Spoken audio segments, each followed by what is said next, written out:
All right, hello, Metal Maniacs. It's the Meista from Brews and Tunes. Cheers. Absolutely chuffed. Today, I am chatting with the one and only Miss Becky Baldwin, of course, ex bassist extraordinaire from the band Fury, as well as Hands Off Gretel, and of course, as was just recently announced, now the newest member of the legendary, the infernal, Mercyful Fate. Becky, how you doing? I'm pretty good. How are you? Oh, great, great. I've got a frosty brew and I'm chatting with a killer musician. Couldn't be better. Yeah, very excited to chat with you. So first off, I have to congratulate you on the being named the official bass player of Merciful Fate. That's incredibly exciting news. Thank you. Yes, yeah, it's really insane. It's such an honor to be part of this band's legacy, like moving forward with a new recording and everything. I'm really excited to start getting things going with that. We've already started some demo recordings, and we're working towards the final recording for the first single now. But yeah, so very much looking forward to showing everyone what I can do on the records in the future. Excellent. Yeah, that's great news. I'm glad you mentioned that. I was going to ask about that because I know King, in an interview not too long ago, I read an interview with King and he was talking about new music, you know, forthcoming. So Mhm. it's good to hear that that's actually that process has started. I was going to ask if that process had started yet. So that's really cool. That's really exciting. Is there much you can say about that at this point? Probably not, but Not a lot. I mean, I think, I can just kind of say the same things that he said about, you guys have already heard, if you're watching the live shows or like videos from the live shows, the song Jackal of Salzburg, that one's like the most close to being ready. So that's probably going to come first in terms of like a single, but we don't know for sure when that's going to be released. But it's its final stages of recording at the moment. So, we could be seeing it kind of soon. Or it depends what happens because we start like doing some shows in like April. So that could make everything get a bit more delayed. But maybe not. I don't know. I'm hoping we get something like in the next couple of months. oh yeah, that'd be great. That'd be fantastic. Yeah, really excited. I mean, it's been a while since there was a new Merciful Fate album or even just a single out, so that's incredibly exciting news. Yeah, that's cool. That's really cool. So tell me, I was curious, and I know you've talked about this before. I've seen the interviews and read interviews with you talking about this, but I just for my listeners that may not be aware, I was curious, like how did this all come about in terms of you joining Merciful Fate? I know you replaced Joey Vera because he had engagements with Armored Saint.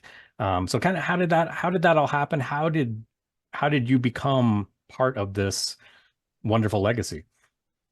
Well, so yeah, of course, Joey was kind of double booked almost. So when Merciful Fate got this tour in America in what was it like autumn 2022, Joey had been doing their summer festivals, but he couldn't make that particular tour. So they were kind of looking at who they should ask to step in for that tour.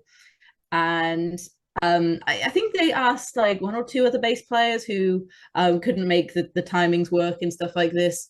And then they were like looking at more people, and they were finding that they couldn't find someone that fitted the vibe and was, I guess, like a lot of metal bass players at the moment are plectrum players, and um, but like the old school Merciful Fate stuff, Timmy Hansen was a fingerstyle player, so they were specifically looking for someone who would do fingerstyle bass playing and someone who would kind of fit in with the band. And um, yeah, by some chance, they kind of said like, well, we don't have to have a man in the band because the list of bass players we've been given of people to check out from management have like been pretty much all men. So does anyone know anyone? Like, let's open the search a little bit more because we don't feel like we found the right person yet. And when King suggested that, that was when Hank kind of thought, I've seen a bass player on YouTube and on Instagram and Facebook or whatever, playing old school heavy metal songs. She plays fingerstyle bass, and this could be the right kind of person for the show, because she loves that era of heavy metal, and yeah, exactly the kind of stuff that I love. So they were playing Bloodstock 2020, and I was just there as a punter. I had no idea about any of this, that they needed a bass player, and nothing had been announced, and they hadn't even announced the tour yet. But it was my first time going to see the band, so I was at the festival. And then they decided the night before they played Bloodstock that they were going to ask me to do the shows. Oh, wow. And then they kind of, yeah, they sent out, because like, the internet there at this on these fields is really bad, especially when like 10,000 metalheads descend onto the place and all trying to get in touch with each other. There's like no chance of getting much signal, so I wasn't really checking my phone. I didn't really see that I had any messages from anyone. But they had been trying to find me, and they knew that I was going to be there because they saw on social media that I said I was going to Bloodstock that weekend. But they kind of just sent people out being like, oh, do you know who Becky Baldwin is, and can you go and try and find her, like kind of spread the word. And then yeah, eventually the word did come back to me, like, you have to go and see these people. I'm like, oh, who? So the name I was given, I think, was Livia. It was they would say, could you come and meet Livia? And I was like, I don't know who that is, but sure, I'm happy to meet people. And then I realized we were going backstage at Bloodstock Festival, like where the main stage is, and I'm like, Oh, who's wow. Livia? Like, this is exciting. I didn't know she was King's wife, and very involved in the Mercyful Fate band and crew and King Diamond and stuff. So yeah, so when I get there, I start to realize I'm going to meet Mercyful Fate. And then when I actually do get there, they're asking, do you know why you're here? And I'm like, I've got no idea. Like, but it's very nice to meet you guys. And then yeah, they offered me, they asked if they said that they explained that they needed a bass player to do this tour, and if I'd like to come. And I was like, come and do what? Like, exactly. They were like, well, to play bass, of course. I'm like, yeah, of course. But I don't know, like, it just like never crossed my mind that would kind of thing would happen. So Wow. uh That's like a yeah, fairy tale. I mean, that's yeah, it was. I was just like, no way, no way. Like, I'd had such a like, I don't know, it's very interesting Bloodstock for me. I wasn't having like the best weekend, but I was really looking forward to like watching Mercyful Fate later on. I'd had like a bunch of cider. I was on a bit of another plane of existence, really. But that really brought me back to like, okay, focus now. You have to meet King Diamond, and they're actually going to offer you a job, and you have to tell them your availability. But I mean, thing is, I was like, I don't care when it is or what it is, like, I'm going to be there. Like, there's no way I'm going to pass up an opportunity like oh, this. Like, yeah. I did, yeah, where even gigs, like next week, yeah, sure, whatever. But I did end up having, it was, I think, when did I leave? Like October, perhaps. So, I had a couple of months to prepare with the set. It took a while for it to sink in that it was really happening. But yeah, and then so yeah, it was just through filling in for those shows in America, and there was one date in Canada, and then I did the next little trip, which was in 2 shows in Mexico. And then coming up this year, they needed me again for Brazil and Chile. That's coming up. Oh, And nice. then I guess from there they started to think, the last two, and the next time we're going out on the road, we have a different bass player to the one who's supposed to start recording the album, in January. So they needed to kind of just make a decision whether they were going to just stick with someone who could only come to a certain number of gigs per year, or go for someone who doesn't have, like, I can prioritize Mercyful Fate because my other bands are much smaller and more adaptable, whereas for Armored Saint, Joey is a very key member. So yeah, I think it definitely worked out really well for me. And yeah, that's just kind of how it worked out. That's It went amazing. well, I guess. Yeah, yeah, very well. Yeah, that's so cool. And it's cool to hear that, yeah, that Hank basically kind of discovered you, or in terms of for the band on YouTube or wherever, because That's actually how I became familiar with you, not comparing myself Hmm. to Hank Sherman in any way. But yeah, same thing. I think I was, and it was like years ago, probably at least 5 years ago. I think I was, Okay. watching videos one night, drinking a beer, hanging out, and probably watching an Iron Maiden video. And I think one of your bass line, your bass uh covers came up, and I'm like, oh, who's this? And I watched it. I'm like, oh, that was really cool. And then I looked up your name and like, oh, who's this band Fury? So I checked that out and I'm like, oh, this is really cool. I really like this stuff. So yeah, that's how I kind of, that's how I discovered you and got into your music was, yeah, same thing Oh, with cool. YouTube. So yeah, that's Yeah, really cool. I think that's kind of how most people so far have heard of me, like up until like the whole Merciful Fate thing, because the kind of shows I do tour a lot, like, but mostly in the UK and a little bit in Europe, and they're not very big shows. So in terms of getting new fans, it's a smaller market, I guess, because we don't play to as many people. But there's such a huge market for heavy metal and rock music in America, and the only way to get to them is by videos and like online content covers and this kind of thing. Yeah, I'm really pleased that I started doing that because it kind of happened by accident. Just thought I'd post something for a bit of fun and realized it suddenly got loads of likes and things from people I didn't know. And I was like, there's people here that I don't know coming across my videos. Like, that's unheard of. But I never even like thought that that's what social media was for. Right. Um, and then I just kind of kept going with that because it just seemed to be, I don't know, it was just kind of fun at first. Like sharing all the my favorite bass lines and seeing people really enjoy it and respond well to it. And then that kind of snowballed, and over time, like Merciful Fate's guitarist has seen the video, and Yeah. and it gets me a job, and it gives me an opportunity to then prove myself in a like live band setting on a much higher level than I already was before. So like I'm very glad that it's like reached people, and it's reached the right people especially.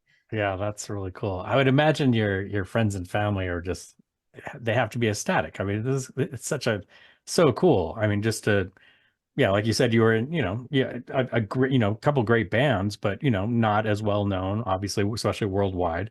And then to be in Mercyful Fate, like, Yeah, holy shit. yeah. My friends, like when I came back to the campsite after after meeting Merciful Fate, they were like, where the hell have you been? Like, we've been texting you didn't come. Because after I think Merciful Fate played, there was a band we were going to see together on another stage, and I didn't make it there because I was like hanging out with Merciful Fate, of course. But I didn't message them because my phone had run out of battery. I was like, they just had no idea what was going on with me. And then I'm like, you'll never friggin' believe where I've been. um and then yeah, just kind of telling this story. And then and then afterwards, like the next couple of days, because they'd been looking for me, to kind of get me backstage to speak to me, they'd been kind of sending people out to look for Becky Baldwin. And a lot of people have been asked like, oh, have you seen Becky Baldwin? You know who that is? And people are like, no, like, who is that? Who is that? And they actually put it on the screen. So the main stage has screens either side, for people stood further back to see. And they put my name on the stage, so in case someone hadn't found me, then I would see the my name up there and hopefully go to the main stage if I was in the area. Oh, wow. And so, like the next morning, in just like standard camping, I could hear people walking around just going like, "Who the fuck is Becky Baldwin?" I was like, "Haha, that's me." The new bass player of Merciful Fate. Thank you very much. Yeah, like yeah, that's the thing. Yeah, nobody knew what was going on at that point. They knew that someone was looking for someone called Becky Baldwin. They know who I was and why I would be there. Why my name would be on the stage. But yes, it all slowly the information was leaked out in, I guess, in September when the announcement came. And then Wow. it's like everyone's like, aha, right, okay, I thought there was something to do with that. That's so cool. That's amazing. That is amazing. So in terms of the shows, I mean, did you have much time? Was there, much of a learning curve for you? I mean, I know you probably, obviously know a lot of Merciful Fate music, but I mean, and I think you'd done some of the covers on your page, but in terms of learning the set, did you have I mean, was it kind of a crash course, or did you have a wide breadth of time to kind of, absorb all of that and figure it out? And Yeah, I mean, it was, to me, it felt like very high pressure. It just, the pressure was very high. So I was cramming it as much as possible. I also had some like tours with my own band. So I was away for a couple of weeks, but I did have from like late late August to early October, or kind of mid October, to prepare the set. So it was enough time to get familiar with them. And I didn't like, I know this, I knew all the songs like listening to them, but all the Mercyful Fate songs that I'd learned before, not very many, they weren't on the set list. So like oh, when I got the set, once I finally got the set list, I'm like, oh god, okay, right, listen to these on repeat.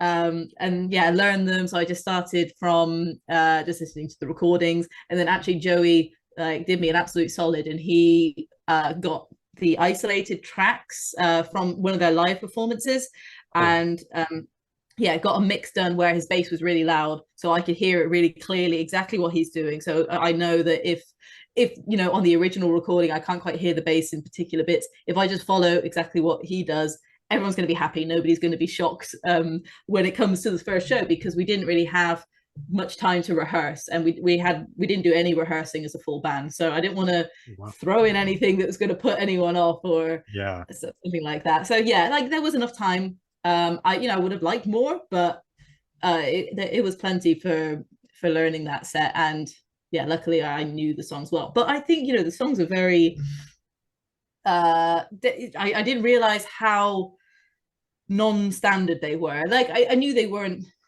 just standard like pop style songs, but I expected to see a little bit more repetition, and a verse to come back, and a chorus and stuff like this. But like a lot of the songs I really we've got Yeah. like Yeah. 13 minutes of completely different riffs, like changing all the time.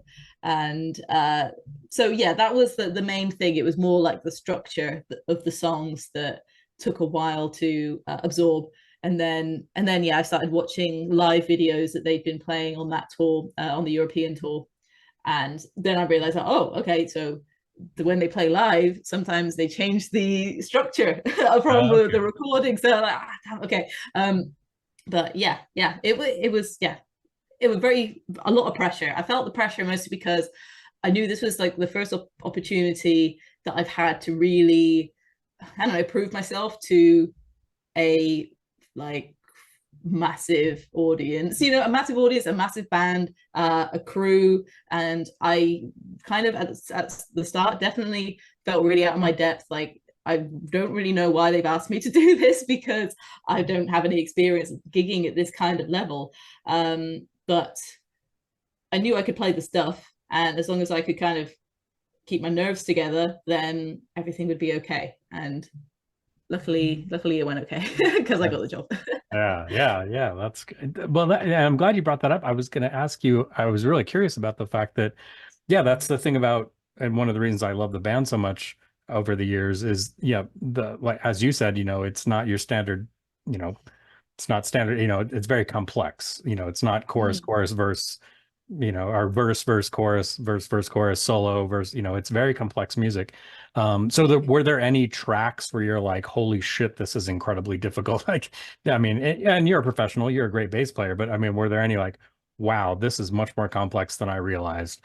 Um, I think it was when I was getting into Satan's Fall, because mhm. it's yeah, just a lot longer than the other ones, and that has, I guess, probably the least amount of like repetitiveness in Yeah, riffs coming back, and so many different like key signatures, time signatures, like field change, and yeah, like just the scales change completely. And like when I feel like when you learn a lot of songs of the same band in a short space of time, it every band has their own feel, and their signature sound. So if you have songs that change a lot, you get confused between them. So I would I'd think, okay, what's the next riff? Is it the one that's that? And it's, oh no, that's a completely different song. That's not even, it's not even later in this song. It's like you're repeating something from earlier in the set. So and still now I get confused between if someone says, oh,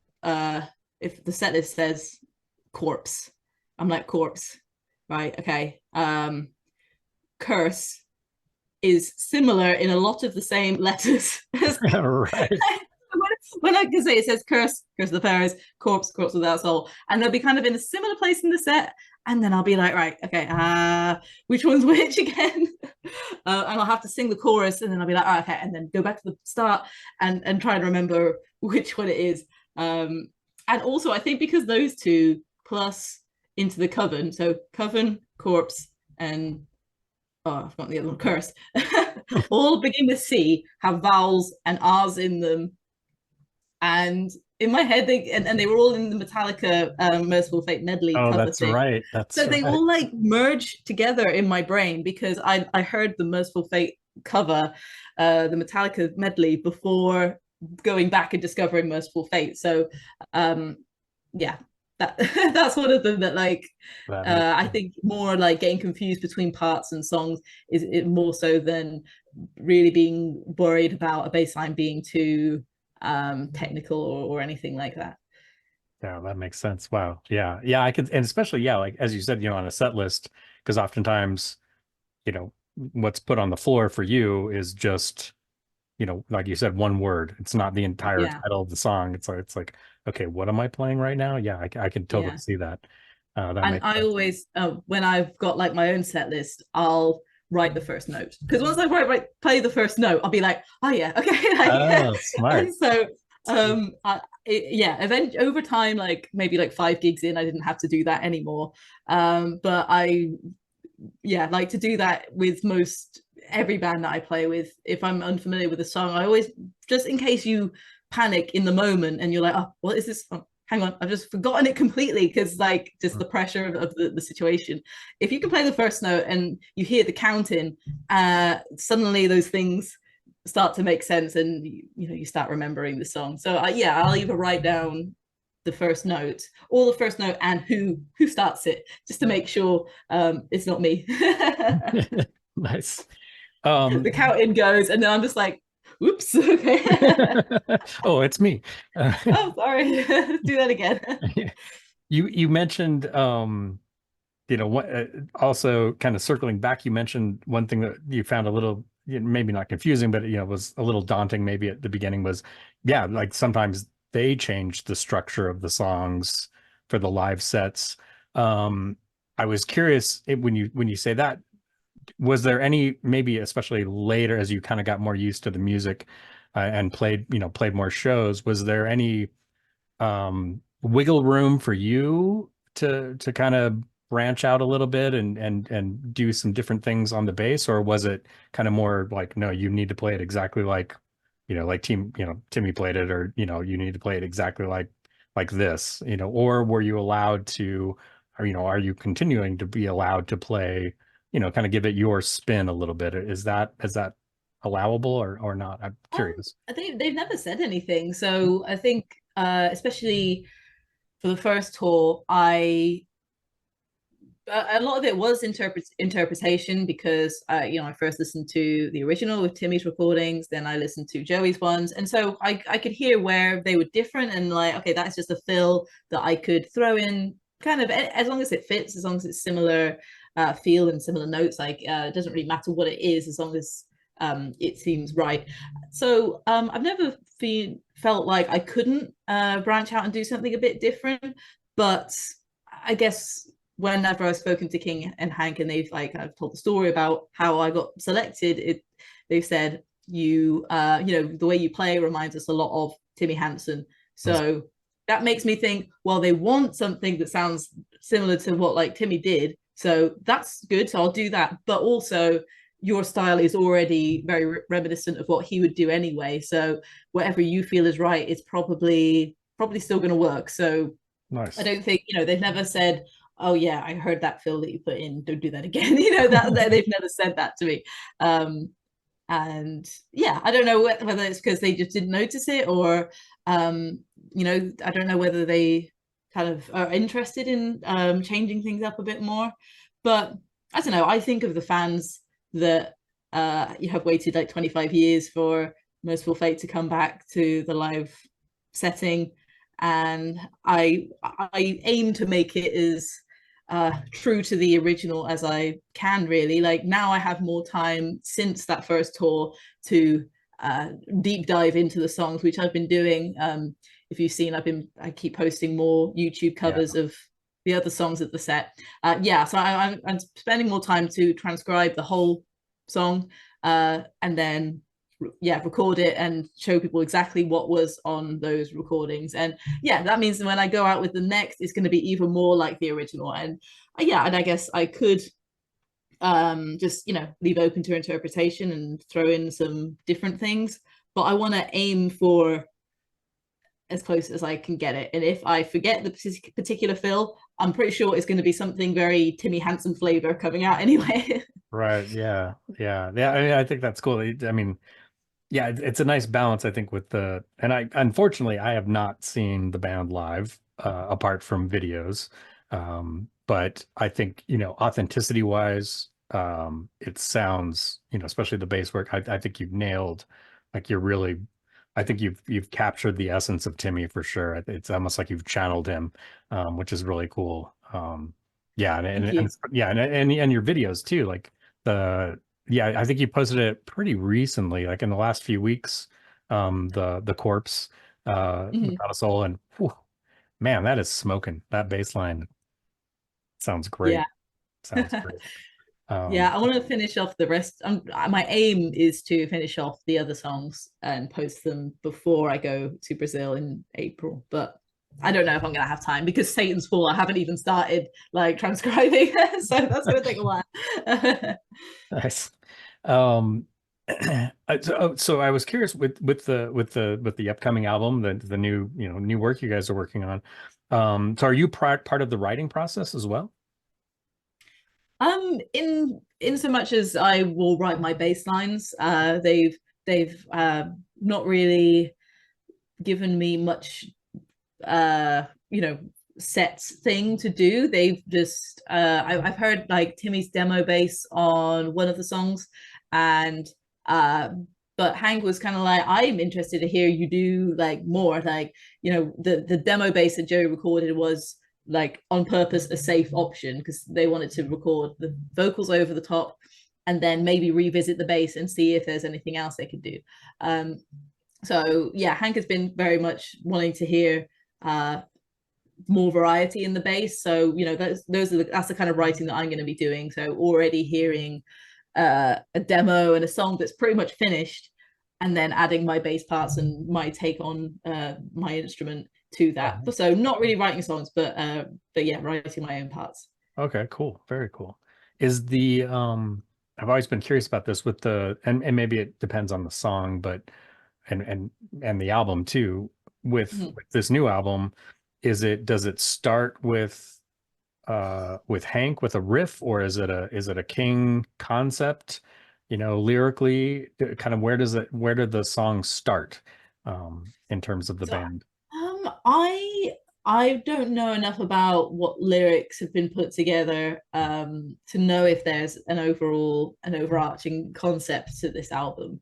Okay. Um, but I think yeah, so far it sounds like Hank it has done a lot of the guitar, kind of like the skeleton of the song, like most of the riffs, and then I think King has then come in and structurally moved things around and suggested more new ideas, and then he's, I'm guessing, going to move that towards some kind of theme, or I don't know whether an overarching theme of the album, or make it work for particular vocal and conceptual ideas that he has. Okay. So yeah, I don't know for sure because I haven't been here for like the whole writing process, which I think has been ongoing for probably years. But it seems like Hank is putting together the guitars at the moment, and that's kind of where the song is taking its first shape. Nice, nice. Oh, I can't wait. I can't wait to hear it. I'm excited. Yeah, Um, it's great. yeah, I mean, just those guys, yeah, just brilliant. It's brilliant. I mean, Nine, I thought was just an absolutely fascinating album. Just incredible stuff. And and obviously the old legendary, albums, which for me, I mean, that's my childhood. So, um, yeah, I love it. But yeah, so I can't wait to hear it. I'm really excited to hear what's going to come. And I know King's also working on his King Diamond album, so we'll kind of see. It'll be interesting to see that the dynamic between those two albums too. So, um, Yeah, yeah, it's gonna be interesting. Yeah, like the I don't know how the relationship will work between those two albums, having such a big gap really between both bands. There's been a large gap since the last King Diamond album as well. yes, So them coming out and being written around the same time, it'd be really interesting to compare the two.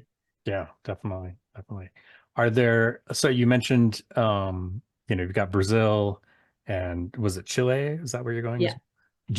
Are there future any other tours that you're aware of at this point? Anything on the No, I books? think everything's the plan is to wait for the new album. So hopefully that will be written this year, hopefully released towards the end of next year. That's like the idea, depending on how everything goes with the King Diamond album and tour.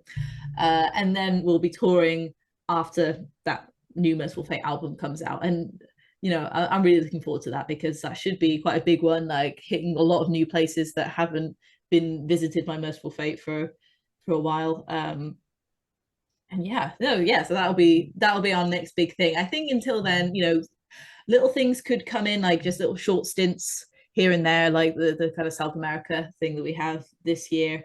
But I don't think they're really actively looking for anything until we have a new album to show the world. Nice, nice, very cool. Yeah, I'm crossing my fingers you're coming my way. It's I've seen King Diamond multiple times. I've never seen Merciful Fate. I don't know if they've even ever come here, so where I live. So Where are you?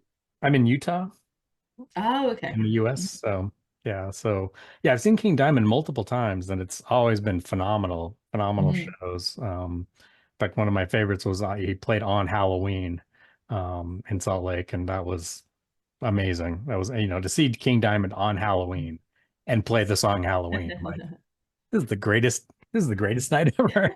Yeah. And it was really cool too. And I don't know if it's just as a side note. So from Hammerfall, Pontus Norgren is the sound guy for King Diamond. I don't know if he's the sound guy for Merciful Fate as well, but it was cool to meet him too, because I happened to be standing by the sound booth and looked over and went, "Aren't you in Hammerfall?" And he's like, "Yeah." So, A small uh, world. yeah, yeah, it's crazy. Um, but that's We cool. didn't come anywhere near you on the 2022 Um, tour. I My American geography is bad. did you guys might have played Vegas? Did you play Vegas? Not on that trip. No, they Okay. did that in August, just before I came Just to before you, visit. yeah, and I couldn't Mhm. make it for that, and I'm Right. kicking myself. I really want, yeah, they played the Psycho Fest. Yeah, It I'm kicking was, myself. I wasn't there either. yeah. So I do plan on, even if it doesn't come to Utah, I do plan on, I will travel to see Merciful Make a Fate. journey. Yeah, I've never seen Merciful Fate, so I need to do that. Um, let's switch gears a little bit. I was curious about, I mean, your other bands, but I was also really curious about kind of your start in all of this. Did you come from a musical family? Like, what was the impetus for you to start playing bass or music in general? Um, I mean, my family like music. We've always like listened to music together and always gone to concerts, but my parents don't play, and my kind of wider family don't.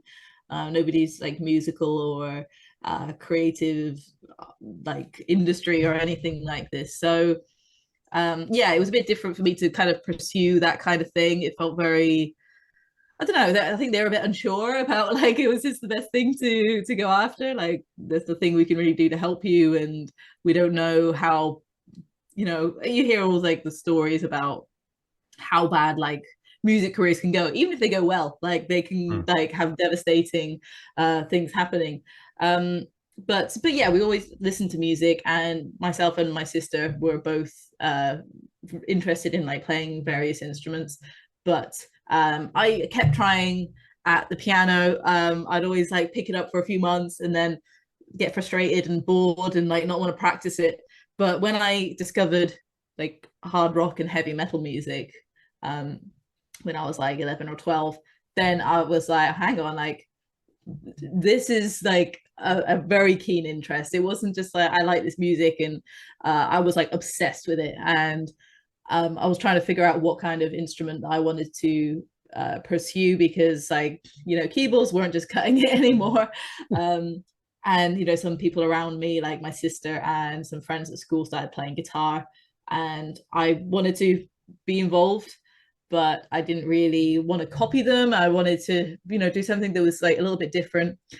And bass kind of seemed to make sense, because to me, like bass players always seemed like the cool one in the band. They were a little bit more reserved, and they're not always like in your face like a vocalist or a lead guitarist, and they're not Right. always like they're often in the background, and that's fine with me and my personality and how I like things. I'm not really a, you know, a soloist.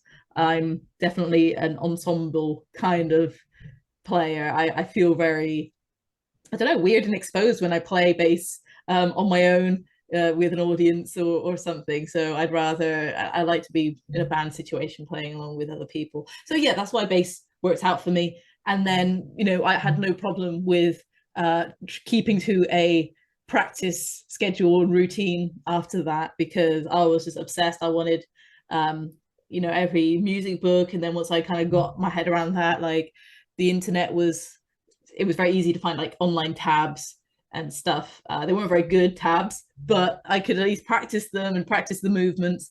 And yeah, so that's kind of how I got started with bass. It just the thing that really kind of got me to focus on music. Nice, nice. Were there specific, and maybe still are specific bass players that really influenced you as a player? Yeah, I would say like my favorite bass player is Cliff Burton of Metallica, and also Geezer Butler of Black Sabbath. Nice. But I think, you know, the most notable like bass players I was aware of then, like I was really into Motorhead, and that, I mean, that's why I play Rickenbacker basses. Like, you know, Right a on. lot of these, a lot of my favorite bass players, like Chris Squire of Yes, and um, a lot of them have played Rickenbackers. And yeah, I guess, yeah, I guess like Lemmy, because like my dad was really into Hawkwind, and Oh, cool. then I started listening to Motorhead, and then I realized the link, and then I'd listen to like Hawkwind stuff, and I find the bass is like really interesting in Hawkwind. Like I guess he had more freedom to explore ideas in a band like that, and kind of a space rock band, rather than where Right. he's having to sing and kind of hold everything together in a three piece, where it's a bit more like, yeah, proggy. He could explore more things, and I got really kind of hooked on that stuff. But yeah, I think Cliff Burton, in terms of, that was like the first band I was like totally obsessed with, and wanted to learn every Metallica bass line after hearing like Master of Puppets and Ride the Lightning and stuff like that. So, and watch his and it's just his stage presence. I think Cliff's like watching that video. It's like the day on the green when they're doing For Whom the Bell Tolls, Oh, and yeah. like it's just so cool. He's just like this massive hair and denim, and like his fingers are just like going crazy, and it just looks like the best time in the world. So that was, yeah, that was kind of a cool memory. Yeah, totally. Yeah, that was for me. That was the same. Yeah, so you know, I'm not a musician, but um, yeah, that those early Metallica years just Mhm. mind blowing. I thought, you know, yeah, I was devastated when Cliff passed. So I guess I would have been in high school, and yeah, it was brutal. It was, yeah, because he was just not just iconic, but I mean, he was kind of, I might get flack for this, but he was kind of, in my opinion, he was the soul and heart of that band at that time. in a lot of ways. Mhm. You know, I just yeah. mean, yeah, how many bass players get their own like bass solo on a band's first Right. album? Like, Yeah. um, and it's just bass. It's like it's not just a bass solo. It's like both bass and then some drums, and that's it. Yeah. Like they obviously knew that he was something really special. Right. Exactly. Yeah, I agree. Um, so tell me about so you learn bass, you're a teenager, maybe early 20s, I'm not sure. Tell me about kind of getting into the bands, kind of getting into the scene in England. What was that like for you? So I've always like, as I say, I've always been more of an ensemble player. So as soon as I like got my first bass, I was like, right, I'm starting a band, and like some of my friends from school, we already just started like just figuring things out for ourselves, and we were already kind of playing together. But the only shows we could really do were like at the school, and there wasn't really much of a live music scene in the town and like the village that I grew up. So I moved to the city of Bristol in when I was like 18, and studied music there, and that just like opened the doors to so many more things because I don't know, I was quite deluded as a teenager, and I thought I could make it being in a band, and I'd just get a part-time job and then work on my band really hard, and we'd definitely make it. But like staying in that hometown, I don't think I would have got anywhere at all. um but when I moved to a bigger city, there was just so many more musicians there that I could like play in bands with and learn from, and like lots of teachers I could learn from.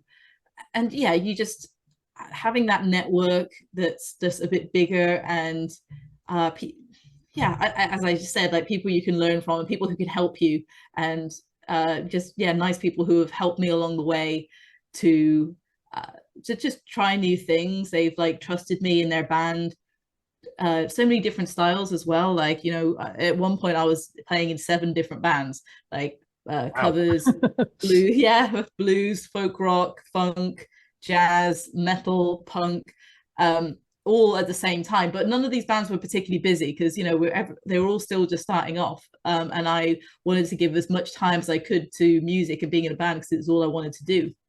So over time I had to, as the bands got busier and I started to figure out what was best for me, I had to kind of pick the bands I wanted to stay with. But I learned a lot from that time, just playing with anyone who'd have me really.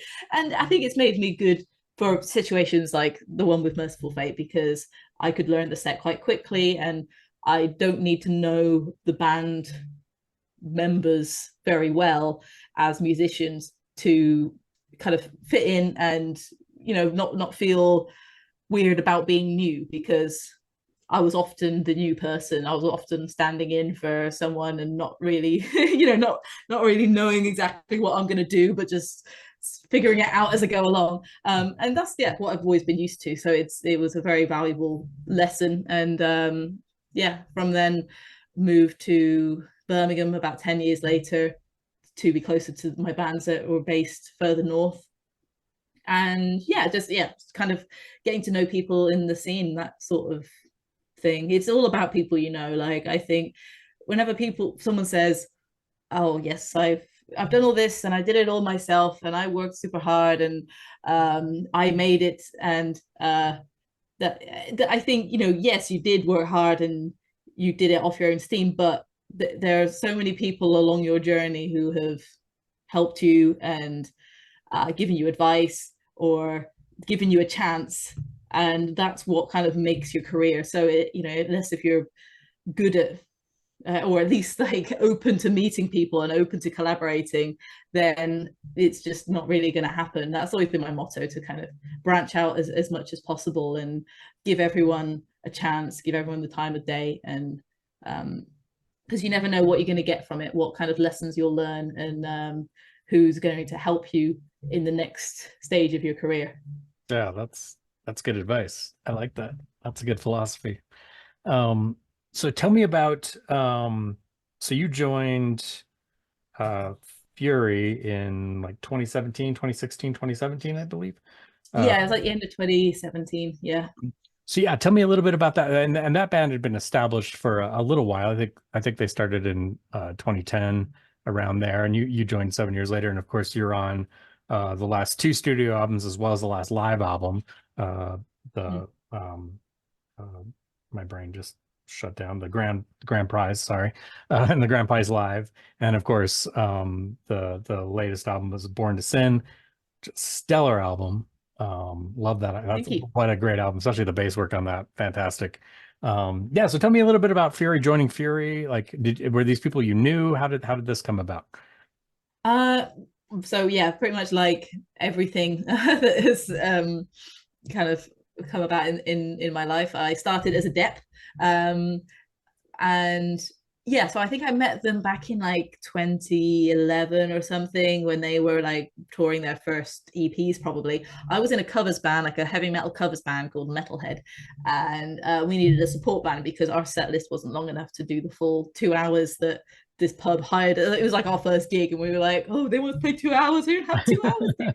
Let's find someone. And yeah, like we knew through a mutual friend we found Fury and put them on support. And then yeah, like we just kind of always kept in touch a little bit, and I'd see them around on the scene. And then when their bass player started playing for Steve Grimmett of Grim Reaper, Oh, he got a bit busy and was away touring with them, and they had this tour in the end of 2017 and needed a bass player, and I was like, oh yeah, I'll step in and see how it goes.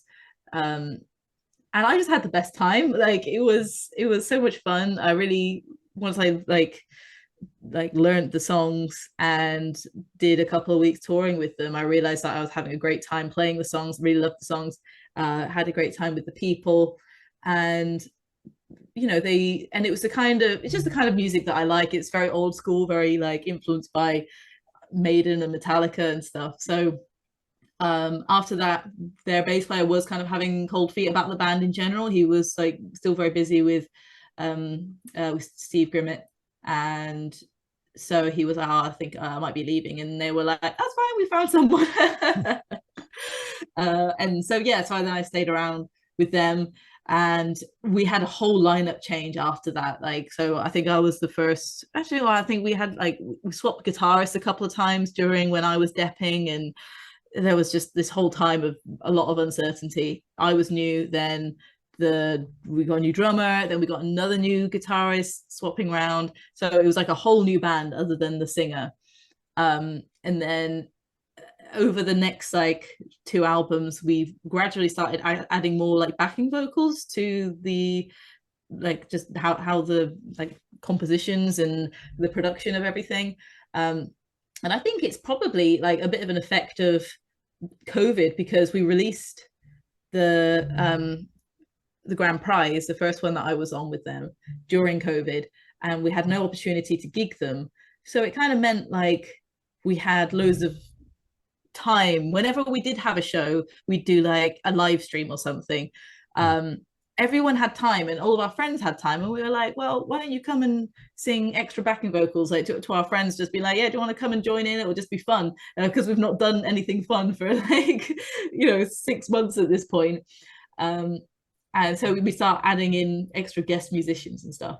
And then we wrote the next album during lockdown as well, and again we just had opportunity to use more musicians and people that we knew to like kind of thicken up the sound. And then when it came to like gigging again, we were like, oh, we missed these extra backing vocals and the kind of co-lead situation that is starting to kind of emerge now.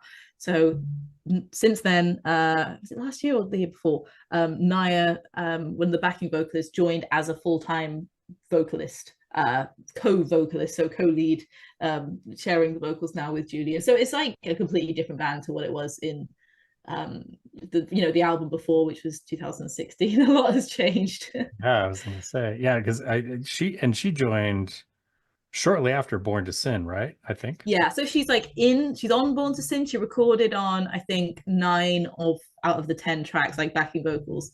Okay. Um, and maybe maybe some of them more lead, but anyway, and then on that subsequent tour it just made sense to have her there all the time. Then it's like, well, you might as well stay. You have to stay now. Yeah, yeah.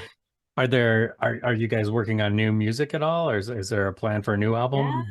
Oh, cool. Yes, album 5 is literally we started recording it yesterday. Oh, So wow, cool. yeah.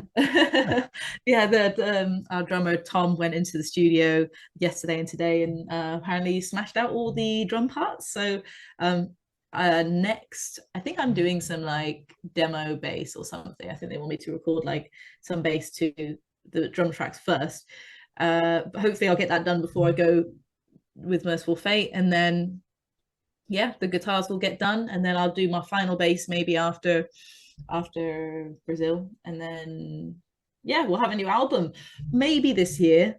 But at least before the end of the year we'll have some singles out, so there'll definitely be new music. I don't know whether there's going to be the full album yet this year, but I think it's going to work out quite well, considering King Diamond and Mercyful Fate and their touring schedule, because it's looking like more in the future for Mercyful Fate. So when King Diamond's doing his kind of tour album cycle of like release and then tour, Fury will do R1, and then once we're done, then I go on the road with Mercyful Fate. Hopefully, that's the plan. That's what I'm hoping. The balancing act. Yes. Yeah, I mean it's a lot easier with two bands than it is for the seven bands I was used to. But these Right. guys are a lot more busy, but also they normally plan things a lot more in advance than how I used to do it when I was like 19 and had no idea what I was doing. So yeah, Right. Right. it's still a balancing act. Wow, that's wild. Yeah. So I'm assuming Naya will do lead vocals on the new album as Oh yeah, well. there's so some of them she's going to be singing lead, and some of them Julian will sing lead. So Cool. it's brought a new dynamic, and it's not very common for people to have two lead vocalists, but I think it's been working for us really well. And yeah, I don't know, it just opens up the like how much different stuff we can do. We're not really a band that sticks to one genre too much. We do Yeah. like to branch out with yeah, different stuff. So this like broadens that scope that we can have. Yeah, I love it. Yeah, yeah. That's one of the things I like about the band is yeah, you guys kind of cover a lot of different bases. There's a hard rock element and there's a heavy metal element to it, and it's just a blast to listen to. Really fun to listen to. Yeah, you have to have an open mind. Yeah, yeah, I think it's great. It's great stuff. And speaking of, a wide range, you're also in Hands Off Gretel, which is Mhm, basically a punk band, kind of punk pop band. mhm. And yeah, and I guess you joined that band close to the same time that you joined Fury, maybe a little bit after, but it's similar Yes. time period. Yeah, so yeah, that was also 2017. I started depping for them, I think, because their bass player left. I'm trying to remember what order. I think I was depping for them into 2017, and then they were looking for a bass player. But yeah, we're kind of struggling to find someone that fits. And as I kind of again got to know them, got to know the songs, got to know their like work ethic and their dedication to the band, and I was just like in awe of it, because like I feel like I'm very dedicated to my music, and I find it quite hard to find people who just don't want anything else and will do anything to pursue that. But they were all like, they had no plan B. They just wanted to do their band, and I was like, that's cool, that sounds really cool, I'm in. And so yeah, by like 2018 I joined with them guys. And yeah, we like, unfortunately they'd already recorded the album that came out in 2019. I think they were sat on it for quite a while. Hmm. So they kind of recorded it amongst themselves because they can all play bass Oh, um, okay. pretty well. Yeah. So the drummer is a really good bass player. And so he kind of recorded the bass for that album, and then we released it. And then I recorded on their EP though, the one that we released in 2020. So Okay. yeah, that year I had two releases at the start of the lockdown, and I was like, damn, I should be on tour right now, but I'm at home just struggling. Yeah, yeah. Yeah, that was a weird time. That was a Yeah. crazy time. Um, well, I don't want to keep you all night, but I did want to ask you about the Bristol Rock Cafe. Um, what can you tell me about that? Yeah. Oh, so yeah. So it used to be called Bristol Rock Guitar. And it was just a guitar school, like well, basically just one person teaching guitar, really, Okay. but just got a more general thing. And then we kind of expanded to, he knew a lot of people who were interested in other kind of lessons like drums and bass and vocals and things, but wanted to, they wanted specifically rock um, tutoring. And yeah, so a friend of mine was just teaching guitar and he was like, would you like to teach bass for Bristol Rock Guitar? And I'm like, sure. And then it just kept getting bigger and bigger. And then we changed it to Bristol Rock Center and got our own premises and added, we got like a couple of rehearsal rooms in there with like drum lessons, vocal lessons, and everything. It took like, months soundproofing the rooms one at a time. And then every time we finished a room, we could expand to more students and more tutors. Wow. And yeah, so that's what I did was doing after I finished uni, like juggling the bands that I was playing in, and then during the week I'd teach bass there as much as I could. So I'm still kind of involved in it, because yeah, I was part of the setup with it back when it first started, but I don't live in Bristol anymore, so I don't teach there.